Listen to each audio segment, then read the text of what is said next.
Ativista, oportuno, transformador. O Festival Impacto pretende estabelecer-se como um evento de reflexão sobre diversos temas que estão a polarizar a nossa sociedade. Acreditamos que é na pluralidade que desenvolvemos uma sociedade mais participativa e equitativa e, por isso, oferecemos o palco a intervenientes tradicionais e não tradicionais, reunindo representantes de instituições, empresas, organismos de direitos humanos, universidades e sociedade civil. Nesta primeira edição, abordamos o tema preconceito de uma forma abrangente e transversal, entendendo que o preconceito é uma opinião favorável ou desfavorável, formada antecipadamente, sem fundamento sério ou análise crítica.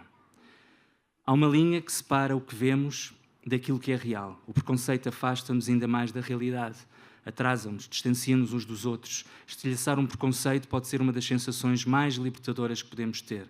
Mas para o fazermos, precisamos de olhar para ele como se fosse uma primeira vez, sem vícios, com profundidade, e isso leva tempo. E a sociedade de hoje vive sem tempo. Nesta sala queremos parar o tempo, habitar as palavras que vão ser ditas, alcançar profundidade através do encontro, da conversa de carne e osso, longe das batalhas verbais do mundo digital, conversar, evoluir com paixão, autenticidade, intimidade. Ao meu lado, minha parceira de voo, Amélia Amil, a nossa intérprete de língua gestual portuguesa, que para além das suas funções profissionais enquanto intérprete e tradutora de língua gestual portuguesa, é formadora e ativista dedicada à promoção da cultura, da língua e da justiça social das pessoas surdas. Temos também a folha de sala em braille, impressa pela ACAPO, Associação dos Cegos e Ímblipes de Portugal. A nossa próxima e última oradora é filósofa e arquiteta por acidente. Divide a sua prática entre o ensaio, docência, investigação e uma curadoria expandida. Mestre em Filosofia pela Faculdade de Letras da Universidade de Lisboa e doutoranda em Filosofia na FLU. O âmbito da sua investigação centra-se no conceito de espaço e as dinâmicas deste na constituição da subjetividade. Desenvolve pensamento crítico interseccional através de vários ensaios projetados de ativismo curatorial, tal como a participação em conferência, aulas abertas, palestras, laboratórios de leitura e discussão sobre cultura visual, queer, feminismo e antirracismo e arte contemporânea. É cofundadora do coletivo FACA, um projeto de curadoria e cidadania ativa, colabora com o MET, MEC, CCB e é investigadora em formação do Centro da Filosofia da Universidade de Lisboa. Chamamos ao palco Maribel Mendes Sobreira. Boa tarde a todos, todas e todos. E seguindo a linha da Luana, por coincidência, também acho importante que quando temos a fala pública, que cada um de nós diga de onde é que vem, qual é o seu lugar de fala. E o meu lugar de fala é de mulher, cis, queer, luso-latino-americana, portanto tenho aqui questões em conflito e sobretudo questões em conflito do espaço público, que tem a ver com as questões coloniais. E sou transfeminista interseccional. Portanto, a minha visão e a leitura que eu vos trago aqui, como a Luana referiu, ela não é neutra. Até porque não há leituras neutras, porque se nós virmos como é que toda a cultura visual é constituída, ela não é neutra, é sempre a partir de um ponto de vista. E durante esta semana estava a pensar, bom, mas como é que eu vou começar esta conversa? E no outro dia estava a passar no Caixo Sodré e há um grande anúncio da Dove, que já foi aqui falado, e que tinha uma pergunta que é a seguinte: o que é que nós queremos que a inteligência artificial aprenda connosco? E eu pensei, bom, esta pergunta não é ingênua. Conhecendo ou não conhecendo a campanha da Dove, há aqui esta questão de o que é o ver e como é que é constituído o ver, que na literatura específica se chama de gaze, não é? O gaze é o quê? O gaze é a forma como nós construímos o nosso olhar e o olhar do outro.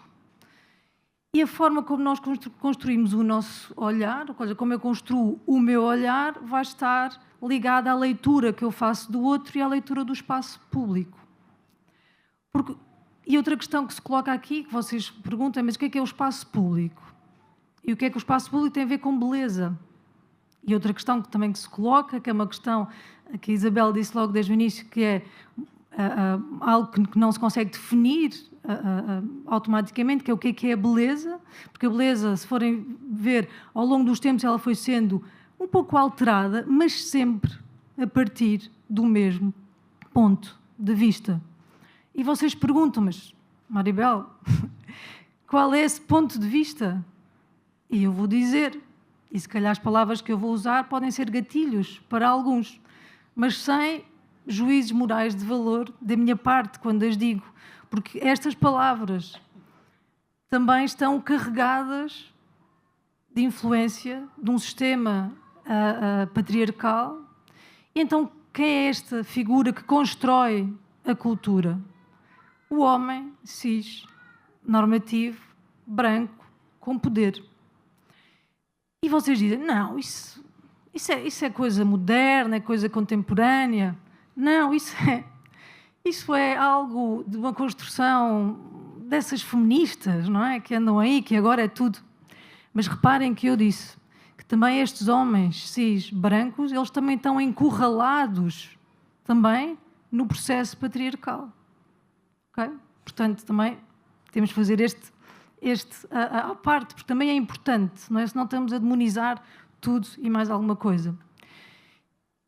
E eu vou então definir algumas palavras para vocês perceberem o âmbito em que eu vou usar essas palavras. Portanto, quando eu uso a palavra beleza, eu vou usar a palavra no sentido em que ela é conforme aos meus sentidos. E era um pouco assim que os gregos haviam, não é? No âmbito da filosofia, que é a beleza é algo que está conforme aos meus sentidos, que me é agradável. E na altura a beleza estava associada às boas ações. Depois a arte, não é? Arrebata-se da beleza e vai transformar num cânon. E a vai transformar numa ideia de beleza como uma categoria burguesa. E agora aqui, se calhar, outro gatilho, porque estou a usar uma linguagem marxista. E se repararem, porque é que a beleza é uma categoria burguesa? Ou é uma categoria, melhor dizendo, de uma classe dominante? Porque é essa classe dominante que vai impor a beleza, que vai impor o comportamento. E já não o vai impor nas ações belas, mas o vai impor na superficialidade dos corpos. Porquê?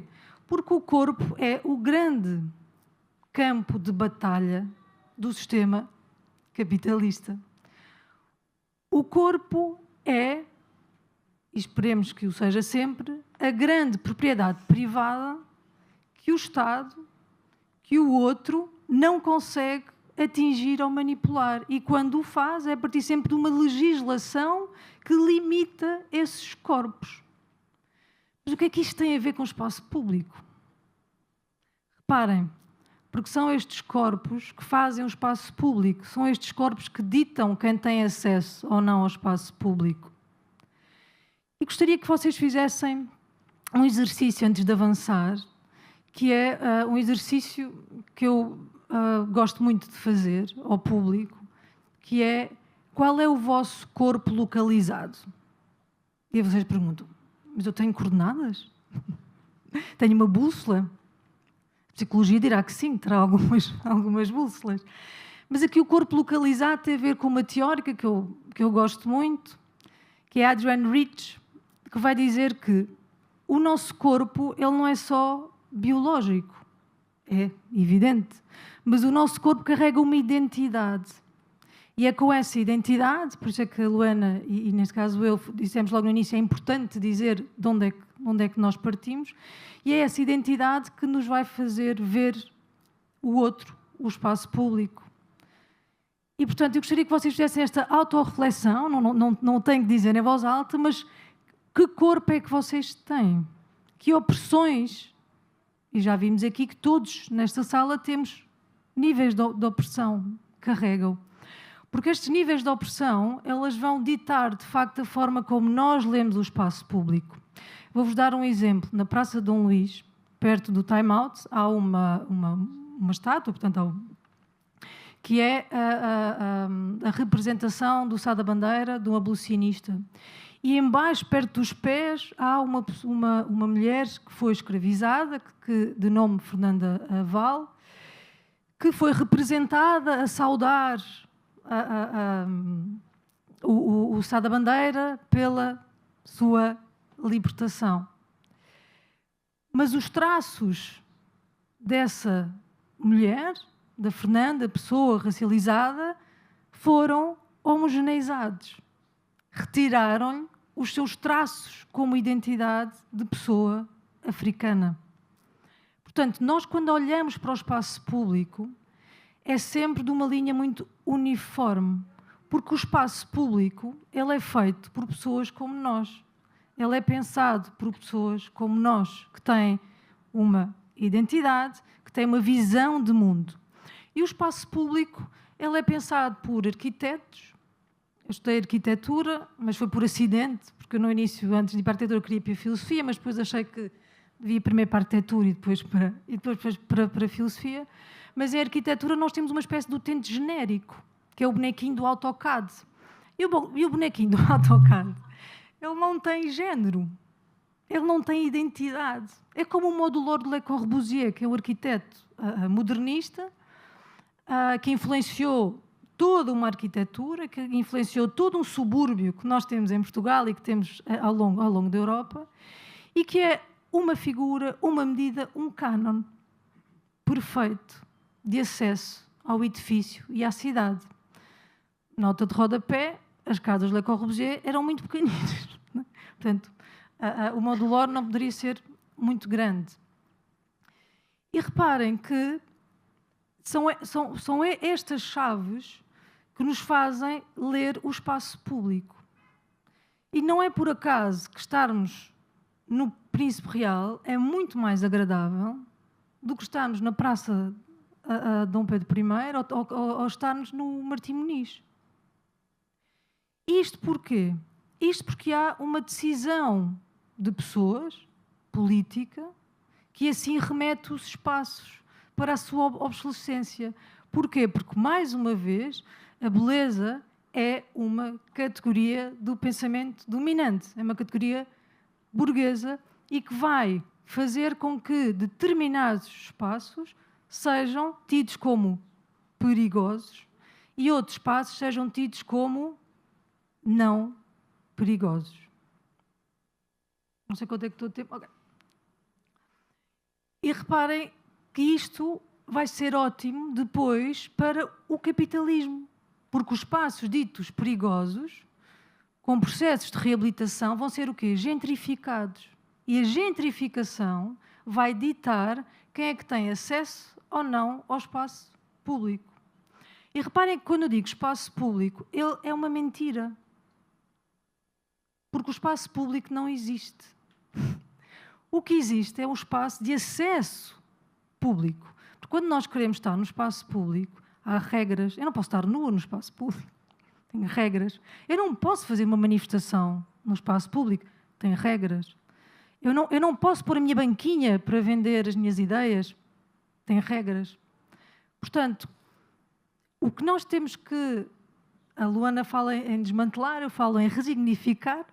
O que nós temos que ou desmantelar ou ressignificar é de que ponto de vista eu parto e, a partir daí, desconstruir o acesso ao espaço público e à forma como eu sou afetada e construo os afetos no espaço público. Porque afeto é o quê?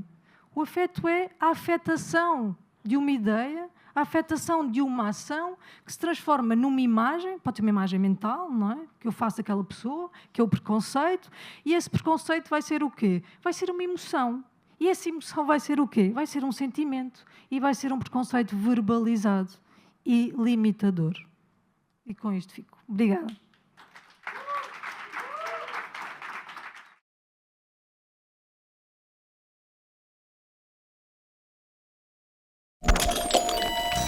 Obrigada.